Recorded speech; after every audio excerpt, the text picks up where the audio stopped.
मृत्यु। यह शब्द सुनते ही मन कांप जाता है।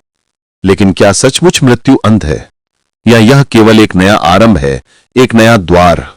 मित्रों, मृत्यु को हम हमेशा एक शत्रु मानते आए हैं, लेकिन मैंने कहा है, मृत्यु शत्रु नहीं है, मृत्यु सबसे बड़ी मित्र है। जीवन की यात्रा में मृत्यु एक पूर्ण विराम नहीं, बल्कि एक कौमा है। जैसे रात्रि आती है और अगली सुबह के लिए हम तैयार होते हैं, वैसे ही मृत्यु आती है और हमें नए जीवन के लिए तैयार करती है।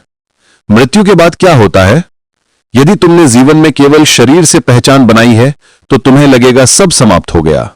शरीर मिट्टी में लौट जाता है, लेकिन जो चेतना है, जो आत्मा है, वह मृत्यु को नहीं जानती।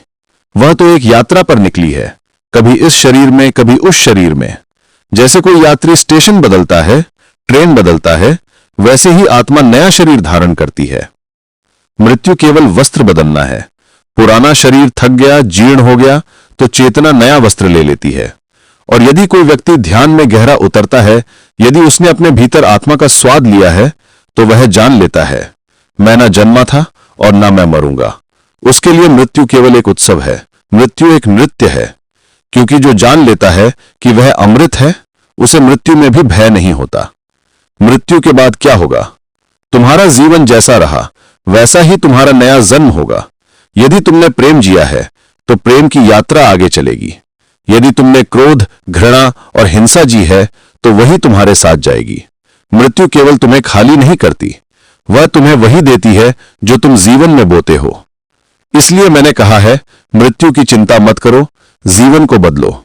ध्यान में जियो, प्रेम में जियो, तो मृत्यु भी एक द्वार बन जाएगी, मोक्ष का द्वार।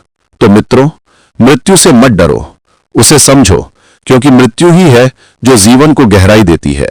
और मृत्यु के बाद क्या होगा? वही होगा जो तुम अभी अपने भीतर रच रहे हो।